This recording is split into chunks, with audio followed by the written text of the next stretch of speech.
Baik, kita akan belajar tentang Indonesia sebagai poros maritim dunia.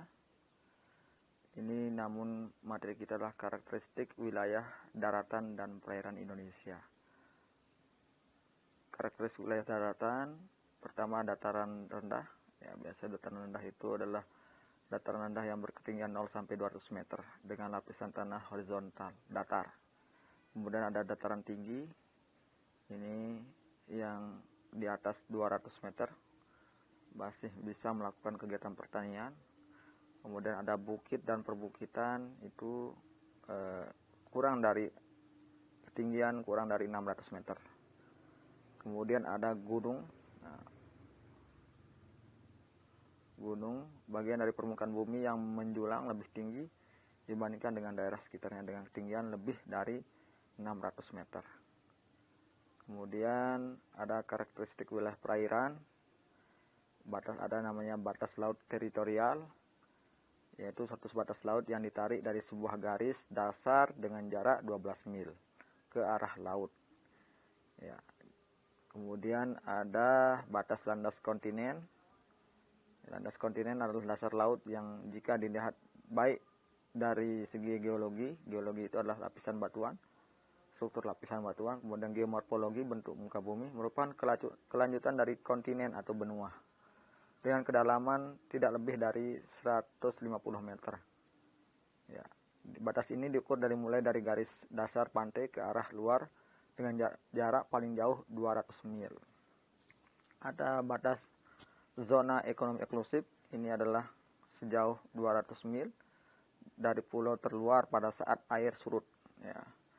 Pada zona ini atau pada wilayah ini Indonesia memiliki hak untuk segala kegiatan eksplorasi dan eksploitasi. Eksplorasi itu ya proses pencarian barang tambang, dan eksploitasi itu adalah penggaliannya, barang tambang.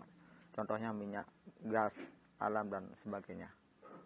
Kemudian ada ketapakan wilayah perairan, itu ada sungai. Kemudian ada meander.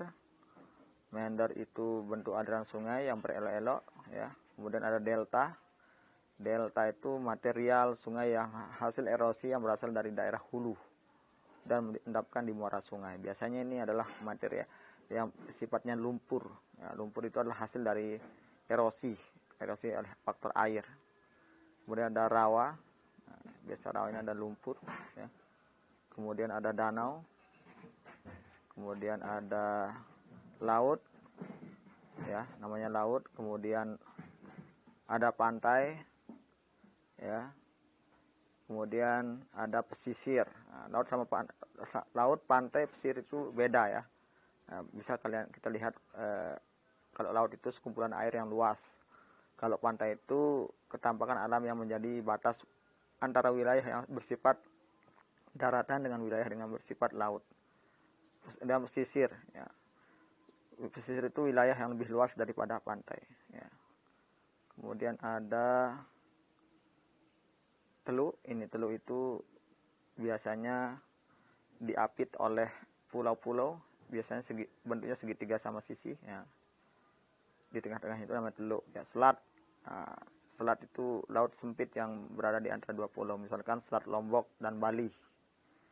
Kemudian samudra. Nah, samudra ini perairan yang luasnya melebihi luas laut dan memiliki kedalaman lebih dari 1000 meter atau 1 kilo. Terima kasih.